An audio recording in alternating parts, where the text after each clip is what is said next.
అందరికీ నమస్తే అండి.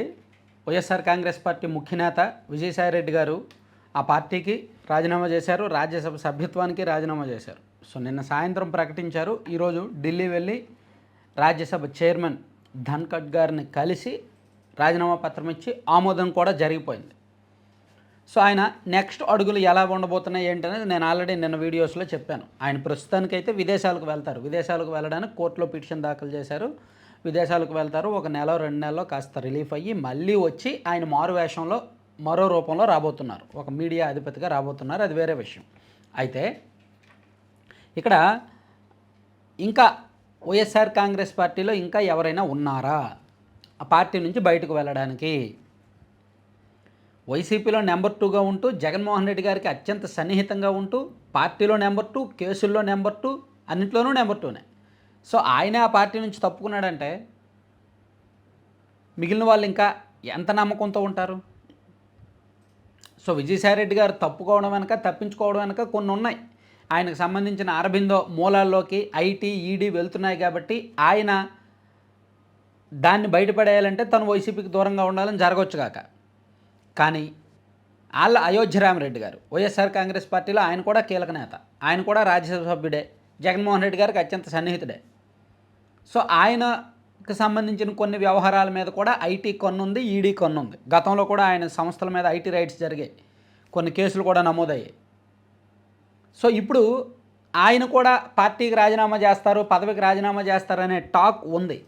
ఆయన అయితే ఖండించారు. నేను విదేశాల్లో ఉన్నాను, నేనేమీ తప్పుకోవడం లేదు, నేనేమీ పార్టీకి రిజైన్ చేయడం లేదు, పదవికి రిజైన్ చేయడం లేదు, నేను విదేశాల్లో ఉన్నాను, నేను వచ్చాక మాట్లాడతాను, నా మీద వస్తున్న అవాస్తవ ప్రచారాన్ని నమ్మొద్దు అని ఖండించారు. At the same time YV Subba Reddy గారి మీద కూడా ఒక ప్రచారం జరిగింది. కానీ వైవి సుబ్బారెడ్డి గారు జగన్మోహన్ రెడ్డి గారి కుటుంబ సభ్యుడు, జగన్మోహన్ రెడ్డి గారి ఫ్యామిలీ మెంబర్, స్వయాన చిన్నాన్న. సో ఆయన ఎందుకు పార్టీకి రిజైన్ చేస్తారు, పదవికి రిజైన్ చేస్తారు? అందులోకి పాపం ఆయన ఏరి కోరి ఎంతో ఆశపడితే వచ్చింది ఆ పదవి. ఎప్పుడో 2019లో ఆయనకి ఎంపీ సీట్ ఇవ్వకుండా రాజ్యసభ సభ్యత్వం ఇస్తాను అంటే దాదాపు 4.5 ఏళ్ల తర్వాత ఆయనకు ఆ పదవి ఇచ్చారు. ఉన్న పలంగా వదులుకోమంటే ఆయన ఎందుకు వదులుకుంటారు? ప్లస్ ఆయనకు కూడా వదులుకోవాలని లేదు. ప్లస్ ఆయన పార్టీలో చాలా కుటుంబ సభ్యుడు కాబట్టి, పార్టీ వ్యవస్థాపకం నుంచి కూడా ఉన్నాడు కాబట్టి ఆయనకు అవసరం ఉండదు. కానీ గొల్లబాబురావు గారి మీద ఆ టాక్ ఉంది. అలాగే పిల్లి సుభాష్ చంద్రబోస్ గారి మీద ఆ టాక్ ఉంది. అంటే రాజ్యసభ సభ్యుల్లో ఇంకా మిగిలిన వాళ్ళ మీద టాక్ అయితే ఉంది, వాళ్ళు బయటకు వచ్చేస్తారేమో అని. ఇట్లా అంటే ఇదంతా కూడా ఒక ప్లాన్ ప్రకారం జరుగుతుందా, లేదంటే బీజేపీ వాళ్ళు ఏమైనా కావాలని టార్గెట్ చేసి బీజేపీ వాళ్ళు ఒక వ్యూహాత్మకంగా చేస్తున్నారా? బీజేపీకి అంటే ఎన్డీఏ కూటమికి రాజ్యసభ సభ్యుల బలం కావాలి. జమిలి ఎన్నికలకు సంబంధించి బిల్లు ఆమోదించుకోవాలన్నా లేదా ఇతర ఏ బిల్లు ఆమోదించాలన్నా ఏం చేయాలన్నా సరే రాజ్యసభలో బలం కావాలి. సో వైఎస్ఆర్ కాంగ్రెస్ పార్టీ సభ్యులుగా ఉంటూ వీళ్ళన్నీ ఆమోదించలేరు, వీళ్ళకి అంత ఫ్రీడమ్ ఉండకపోవచ్చు. జగన్మోహన్ రెడ్డి గారు ఫ్రీడమ్ ఇచ్చినప్పటికీ వీళ్ళ రాజకీయ విధానాలకు వాళ్ళ రాజకీయ విధానాలకు వైరం ఉండొచ్చు. ప్లస్ ఇక్కడ కూటమి కూడా వీళ్ళని టార్గెట్ చేసి ఉండొచ్చు. లేదా వీళ్ళే వ్యూహాత్మకంగా వీళ్ళ అక్రమ కేసుల నుంచి బయటపడడానికో, గత అవినీతి నుంచి బయటపడడానికో, ఈడీ అండ్ సిబిఐ లాంటి పెద్ద పెద్ద సంస్థలు వాళ్ళ మీద నిఘా పెట్టకుండా ఉండడానికో, అనేక వ్యవహారాల నుంచి తప్పించుకోవడానికి, ఆ వాషింగ్ మెషిన్లోకి వెళ్ళి క్లియర్గా ఆ మరకలన్నీ చెరిపేసుకొని బయటకు వచ్చేయడానికి వీళ్ళే వైసీపీ నుంచి తప్పుకొని వేరే బీజేపీలోకి వెళ్ళే ప్రయత్నం చేస్తుండొచ్చు. సో కారణం ఏదైనా జగన్మోహన్ రెడ్డి గారే పంపని, లేదా వీళ్ళే వెళ్ళని, కారణం ఏదైనా సరే వైసీపీలో అయితే ఒక సంక్షోభం నెలకొన్నట్టుగా మనం చెప్పుకోవచ్చు.